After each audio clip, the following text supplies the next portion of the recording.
Hello friends, welcome back to my channel. आज हम जानेंगे राष्ट्रीय शिक्षा नीति 2020 यानी कि एनईपी 2020 के तहत वर्तमान में क्या क्या चीज़ें लागू हो चुकी हैं और क्या क्या चीज़ें लागू होनी बाकी हैं, तो इसके बारे में जानेंगे हम। तो चलिए शुरू करते हैं। राष्ट्रीय शिक्षा वर्तमान में लागू हुए एनईपी 2020 के कुछ मुख्य बिंदु कौन कौन से हैं, चलिए जानते हैं। पहला है, नई शिक्षा संरचना लागू हो चुकी है। बहुत से राज्यों में ये शिक्षा, जैसे कि पहले जो स्ट्रक्चर था शिक्षा का 10+2 का स्ट्रक्चर बदलकर अब 5+3+3+4 का स्ट्रक्चर हो गया है, जो कि कई राज्यों में लागू भी हो चुका है। इसमें early childhood care and education ECCE को शामिल किया गया है, यानी 3 से 6 वर्ष के बच्चों की पढ़ाई अब स्कूल सिस्टम में शामिल होगी या है। दूसरा है, जादुई पिटारा प्ले बेस्ड लर्निंग किट। 3 से 8 साल के बच्चों के लिए खेल आधारित शिक्षा सामग्री तैयार की गई है, जिससे सीखना मजेदार और प्रभावी होगा। थर्ड है, फाउंडेशनल लिटरेसी एंड न्यूमरेसी यानी कि FLN, बुनियादी पढ़ाई और गणना।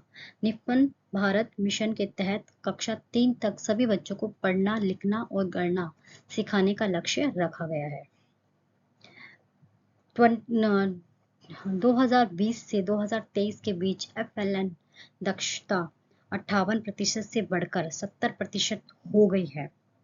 ठीक है, तो ये फाउंडेशनल लिटरेसी एंड न्यूमरेसी के अंतर्गत जो ये दक्षता थी वो 58 से बढ़कर अब 70% हो गई है। नेक्स्ट है, 4th नंबर पर, राष्ट्रीय पाठ्यचर्या फ्रेमवर्क यानी कि NCF लागू।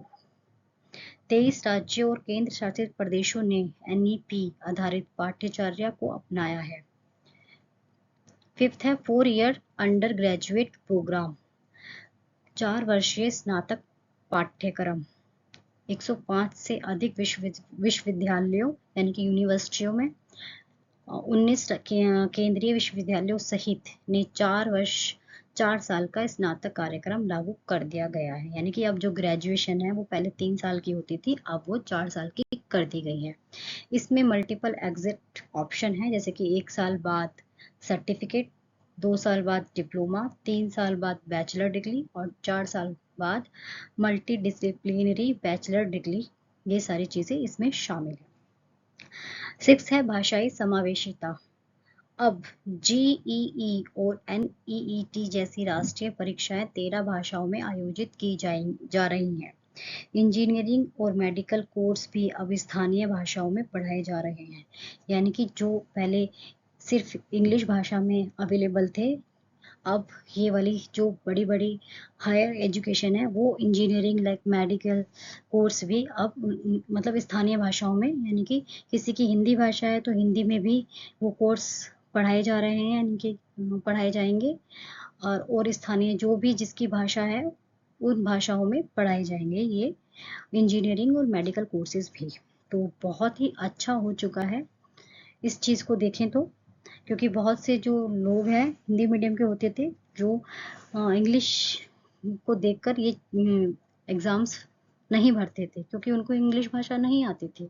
तो अब ये गवर्नमेंट ने बहुत अच्छा इजी कर दिया है, तो हर लोग इसको भर पाएंगे आसानी से, ये वाले इस लाइन में भी मतलब जा पाएंगे। 7th है, डिजिटल शिक्षा प्लेटफॉर्म PM ई विद्या और दीक्षा। डिजिटल शिक्षा को बढ़ावा देने के लिए PM ई विद्या और दीक्षा जैसे प्लेटफॉर्म से लाखों छात्रों को डिजिटल कंटेंट मिल रहा है। राज्य स्तर पर क्या हो रहा है ये भी जान लेते हैं। उत्तर प्रदेश और असम जैसे राज्यों ने प्री प्राइमरी शिक्षा को स्कूल स्तर पर लागू किया है।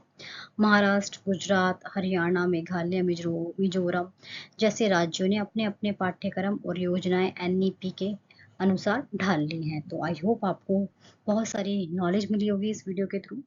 अगर आप चाहते हैं कि मैं डिटेल में इस वीडियो को बना के लेकर आऊँ तो प्लीज़ मुझे कमेंट के थ्रू मुझे बताइए, और ऐसे ही वीडियो जानने के लिए लाइक करिए, सब्सक्राइब करिए मेरे चैनल को और ज़्यादा से ज़्यादा शेयर करिए। Thank you so much.